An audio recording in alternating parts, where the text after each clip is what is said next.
I talked about the deep state. That's a very controversial subject. I was talking about how just pretty much all the political events, all the political decisions, and all these catastrophic events that we see in the world. And I know this is hard to believe for a lot of people. They're just staged.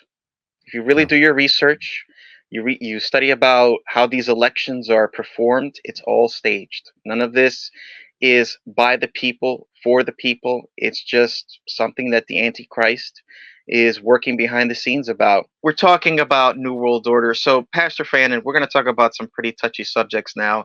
I hope YouTube doesn't take the video down. But I do believe that, like I said in my last video, the New World Order has a lot to do with people in power.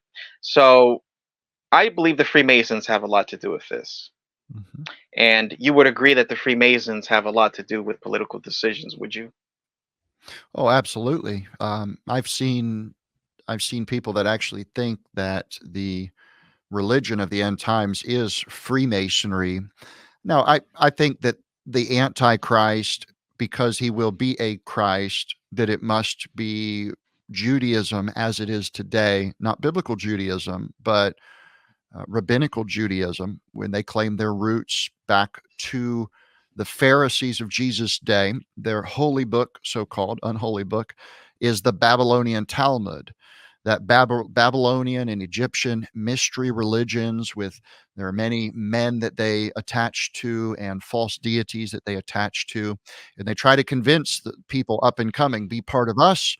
We will be as gods. You will have power. Everyone else is as cattle, and we will devour them.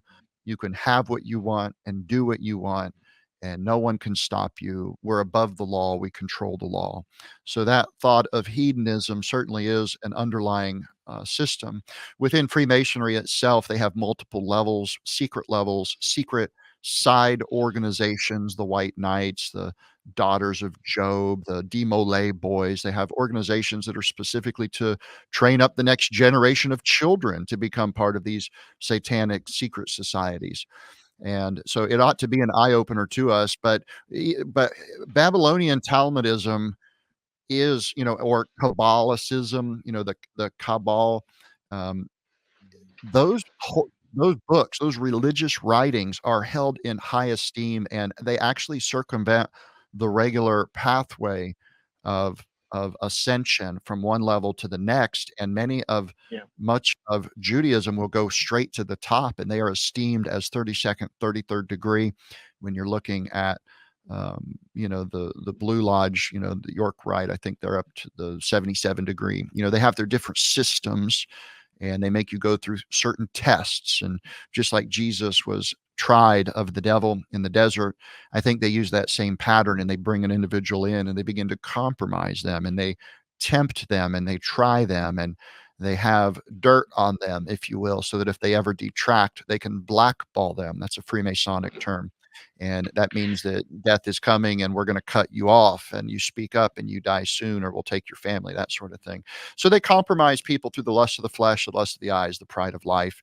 This system has always been around.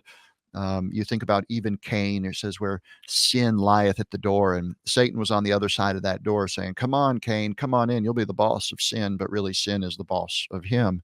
And Tubal Cain, and the Masons will attach to Tubal Cain, an artificer, and and that's where the Facebook logo comes from. So we see that the powers of this world truly are under the hand of Satan, the lowercase God of this world. He is a small god.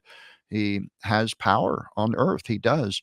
Now, don't take that and be afraid. It's a sin to be afraid of anything other than God.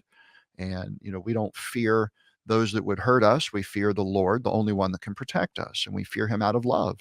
We fear him as a mighty and a righteous judge, a very forgiving father, one that will bless us now here for our obedience and reward us in eternity. And that same God that loves us, he will also allow us to go through difficult times of trials and tribulation and persecution and affliction, so that we can learn things and strengthen our muscles and glorify him.